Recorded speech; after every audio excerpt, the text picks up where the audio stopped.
আজকে আর বাড়িতে কোনো ব্লগ ভিডিও নয়, কোথায় গেছি, কেন গেছি, কিসের জন্য গেলাম, কী কী কিনলাম, এভরিথিং তোমাদের সঙ্গে শেয়ার করব। তো পুরো ভিডিওটা দেখার অনুরোধ রইল। তো হ্যালো এভরিওয়ান, সবাইকে গুড মর্নিং। আর আমার পাশে দেখতেই পাচ্ছ আমার যা, আমার দিদি, আমার বেস্ট ফ্রেন্ড। তো আমরা গেছিলাম কোচবিহারে ডাক্তার দেখাতে, ওর একটা স্কিনের প্রবলেম ছিল। তো যেহেতু আমরা সকাল সকাল গেছি তাই আমাদের কাজটা তাড়াতাড়ি সাকসেস হয়ে গেছে। তো সেখান থেকে বেরিয়ে আমরা ফুটপাতে দোকানগুলোয় গেলাম, আর সেখানে এসে খুঁজছিলাম যে কাপড় কাচার যে ব্রাশগুলো হয় সেটা পেয়েছি, কিন্তু সেরকম মজবুত না, নর্মাল। তাই চলে আসলাম অন্য দোকানে। তো সেখানে আমার কিছু নেওয়ার ছিল, দেখে পছন্দ হলো, তো সেখানেই নিচ্ছিলাম জামা কাপড়ের মধ্যেই। তো রাস্তার পাশে সুন্দর সুন্দর জামা কাপড়ের দোকান, আর বাচ্চাদের, বিশেষ করে বাচ্চাদের জামা কাপড়গুলো তো খুবই সুন্দর। তো সেখান থেকে চলে গেলাম আমরা বাজার কলকাতাতে। আর কোচবিহারে আসবো, বাজার কলকাতাতে আসবো না, ঢুকবো না, সেটা তো হয় না। আর বাইরে প্রচণ্ড রোদ্দুর আর এত গরম, তো ভিতরটা ঢুকেই শরীরটা একদম বরফ হয়ে গেল, ঠান্ডা ঠান্ডা কুলকুল লাগছে, কত ভালো লাগছিল।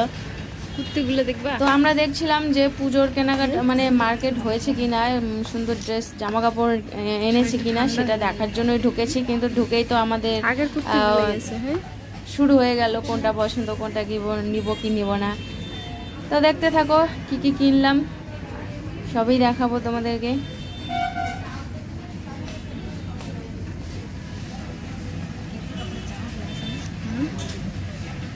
আর আমাদের অন্য মেয়েরা জানি না, কিন্তু আমার অন্য জিনিসের প্রতি কোনো লোভ নেই, আমার জামা কাপড়ের প্রতি খুবই খুবই আকর্ষণ আছে, জানি না কেন।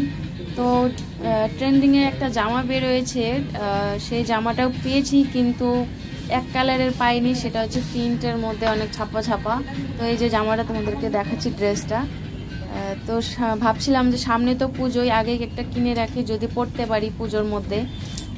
তো দেখো এই যে এই ড্রেসগুলো, তো একটার পর একটা দেখছিলাম, আর দিদিকে বলছিলাম যে আমাকে কেমন লাগছে একটু বলো। তো এরপরে দেখছিলাম এই সামনের পিঙ্ক কালারের, তো ফুল ভিডিওটা ওঠেনি। তো দিদি বলছে এটা কেমন লাগছে, তো আমি বললাম এটা স্কুলের শার্টের মতো লাগছে, ছেড়ে দাও। দেখো এখানে টপগুলো এত সুন্দর সুন্দর টপ, না দেখেই ফিদা হয়ে যাই আমি। অ্যাকচুয়ালি সত্যি কথা বলতে আমার হাজব্যান্ড এগুলো পরতে দিবে না, যদি পরতে দিত আমি অবশ্যই কিনতাম। সেই সুন্দর সুন্দর যে নতুন যে প্যান্টগুলো বেরোয়েছে ঢোলা ঢোলা, ওই প্যান্টগুলোর সঙ্গে যদি এই টপগুলো পরা যায়, এই যে আমার এই টপটা খুব পছন্দ হয়েছে। এই দেখো সুন্দর সুন্দর টপ,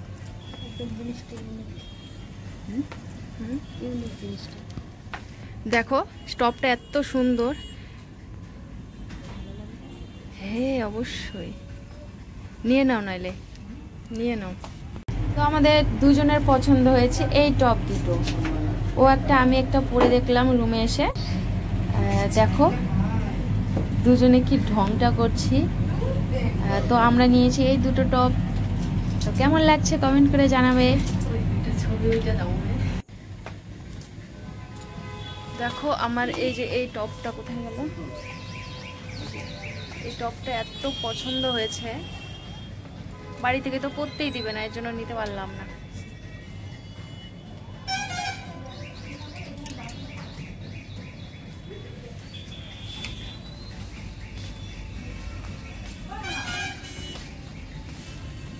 উপরে উঠবা, উপরে কি আছে, উপরে তো বাচ্চাদের জামা কাপড়।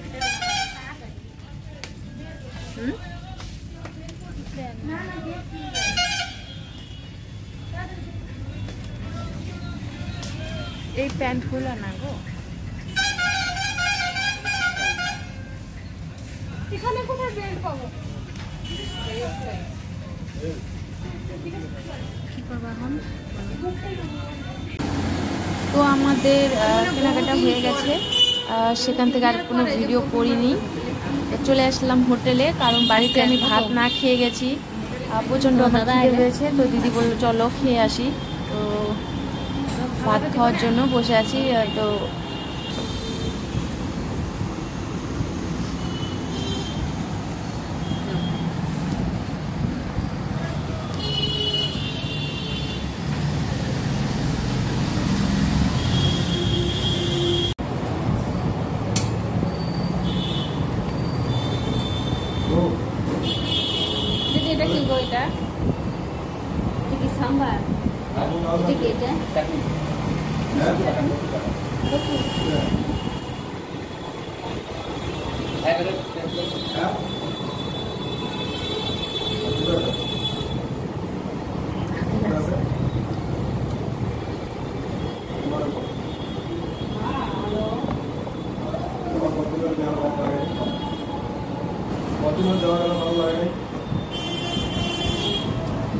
শাকগুলো ধয় তো, শাকগুলো ধয়।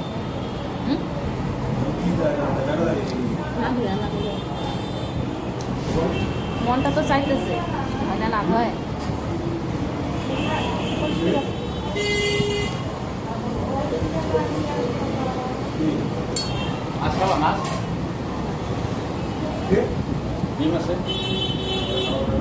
চিংড়ি মাছ আছে,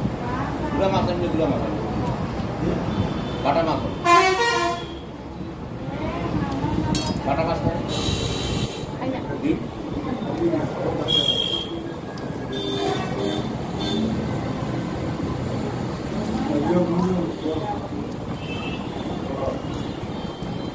খাইলাম।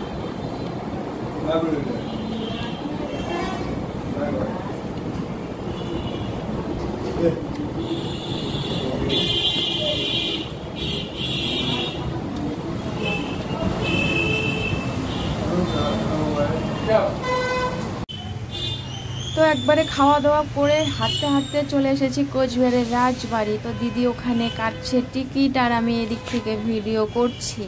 তো দিদি সামনে গেছে, তো আমি এখন হাঁটতে হাঁটতে হাঁটতে হাঁটতে দিদির সামনে যাব, আর গিয়েই ওখানে দারোয়ানটা বলবে এই ক্যামেরা বন্ধ করো, ক্যামেরা বন্ধ করো। হাই রে হাই,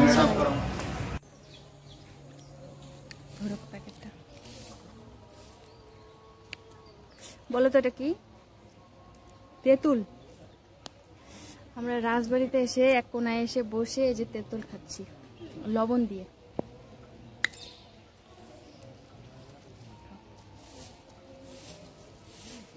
ভিডিওটা দেখবে,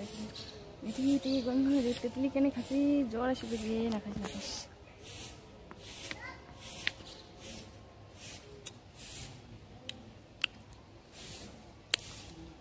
খেতে খাবে না আসলে।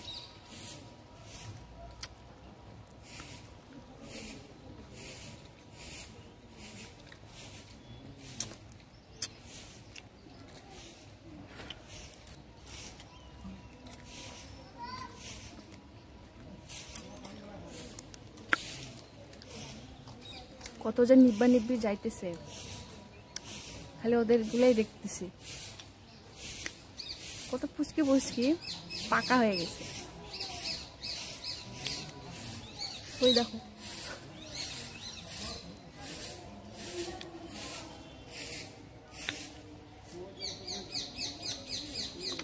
প্রচন্ড গরম, শরীরে ঘাম ছড়ছে।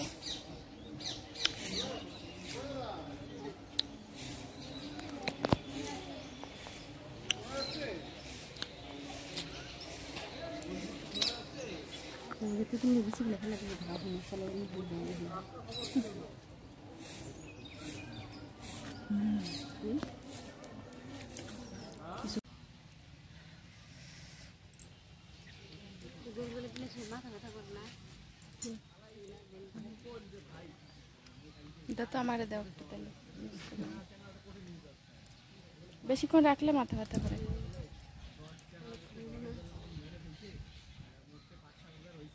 রাজবাড়ি তো এসেছি, এত রৌদ্র, ঘরে নাকি রৌদ্রের মধ্যে হাঁটাই যাচ্ছে না। আর যদিও একটু জায়গা পাচ্ছি, দুনিয়া নিব্বা নিব্বি।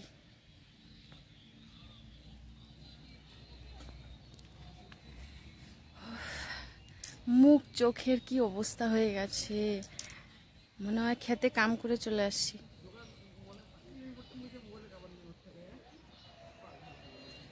ছাড়া ভালো লাগছে দিদি হাতে।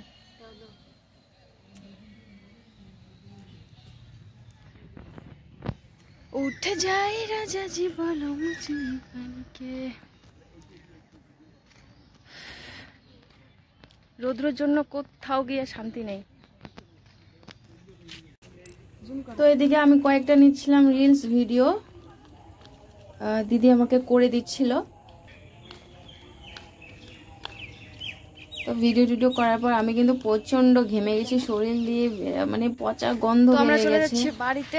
যা গরম পড়েছে, গরমে মাথার উপর দিয়ে রোদ্দুরটা গেছে, গরমের মধ্যে তবু আমরা বেরিয়েছি। কিন্তু আমরা এসেছিলাম ডাক্তার দেখাতে, তো সেখান থেকে আমরা এদিকে একটু ঘুরতে চলে এসেছি।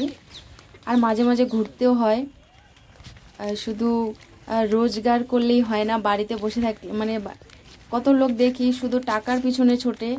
আমি তাদেরকেই বলি কি মানে এখনই তো ঘোরার বয়স, এই যে পরে পরে কিছু লোক বলে যে পরে পরে পরে যখন সময় চলে যায় এই সময়টা কি আর ফিরে আসবে? এই সময়টা কি আর চাইলে পাবে?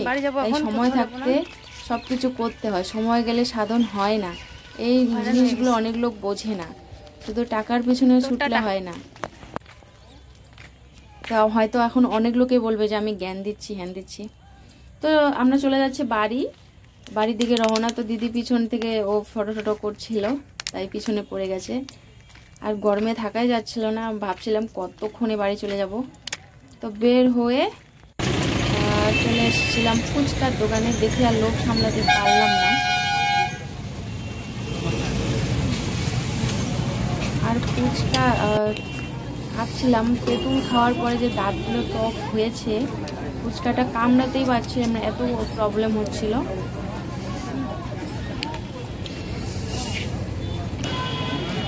দেখো মুখ চোখের কি অবস্থা হয়ে গেছে, গরমে ঘেমে মাথা টিকটিক করে ব্যথা করছে। আর আমরা চলে আসলাম গাড়িতে প্যাসেঞ্জার বর্তমানে নেই, আমরা দুজনেই। কখন যে ভর্তি হবে, কখন যে ড্রাইভার আসবে ভগবান জানে, তারপরে বাড়ি যাব। আমাকে কি রকম লাগছে দেখতে, কালির মতো। সত্যি আমাকে দেখতে খুব বিচ্ছিন্ন লাগতেছে, ভালোই লাগছে। তেঁতুল খেয়েছি, তেঁতুল খাওয়ার পরে দাঁতে এত টক হয়েছে। ফুচকা খেলাম, মানে ফুচকাটা না কামড়াতেই পারছিলাম না, এত টক হয়ে গেছে দাঁত। তো দেখা যাচ্ছে বাড়িতে গিয়ে, কারণ শরীরের অবস্থা শেষ। আমি তো ভিজে মানে ছান করে ফেলেছি, ছান। তো আমরা চলে এসেছিলাম আমাদের বাড়ির এদিকে, গাড়ি থেকে নেমে নাটাবাড়িতে চলে এসেছি। আসার পরে একটা কসমেটিকের দোকানে ঢুকলাম, আর আমার মেয়ের জন্য আমি নূপুর কিনেছি। ও বলেছে মা আমার জন্য নূপুর নিয়ে আসবে। তো বাড়িতে একবারে চলে এসেছি। আমার মেয়ের জন্য আমি এনেছি আইসক্রিম, আর আমার মেয়ে তো খেলোই না। শেষে আমি চেয়ারে বসে ফ্যানের হাওয়া খেতে খেতে আইসক্রিমটা ফিনিশ করলাম। আর ও খেতে পারে না এই কারণে, কারণ অনেক ফ্লেভার থাকে আইসক্রিমের, সেজন্য খেতে পারে না। তো বসে আছি, কারণ বাইরে থেকে আসলাম, একটু হাওয়া খাচ্ছিলাম, কারণ স্নান করব। ঘামটা শুকোচ্ছিলাম, কারণ রৌদ্র থেকে এসে যদি স্নান করি শরীরটা খারাপ করবে, এর জন্য বসে বসে একটু রেস্ট নিচ্ছিলাম। আর হাতে দেখো এই জিনিসটা কোচবিহার থেকে নিয়েছি, আর দিদিটা আমাকে কিনে দিয়েছে। আমি বলেছি আমার লাগবে না, তো ও নিল, সাথে আমাকেও কিনে দিল। আর যার মাথা ব্যথা, এই জিনিসটা মাথায় মাসাজ করে দিলে খুব আরাম লাগে, খুব সুন্দর জিনিসটা। তো যাই হোক, এখন আমি যাব স্নানে। তো স্নান টান সেরে চলে আসলাম খেতে, কারণ এত ক্লান্ত লাগছে। তাড়াতাড়ি করে খেতে পারলে আমি একদম একটু ঘুমাবো, অনেক দূর মানে জার্নি হয়ে গেছে শরীরটা। তো আজকের মতো টাটা। ভিডিওটা কেমন লাগলো কমেন্ট করে জানাবে, আর কারো কিছু প্রশ্ন থাকলে কমেন্ট করবে। আর আমার যদি কোনো ভুল ত্রুটি হয়ে থাকে অবশ্যই কমেন্ট করবে। আমি মানে তোমরা যদি আমার ভুলটা ধরিয়ে না দাও আমি তো বুঝতে পারবো না। তো যাই হোক, আজকের মতো টাটা, দেখা হচ্ছে নেক্সট ব্লগে। আর আমার ভিডিও যদি ভালো লাগে তো কমেন্ট করবে, আমি নতুন নতুন ভিডিও দেওয়ার চেষ্টা করব। তোমাদের কমেন্টে আমার ভিডিও করার আগ্রহটা জাগে। তো যাই হোক, বেশি কথা বলবো না, আজকের মতো টাটা, বাই।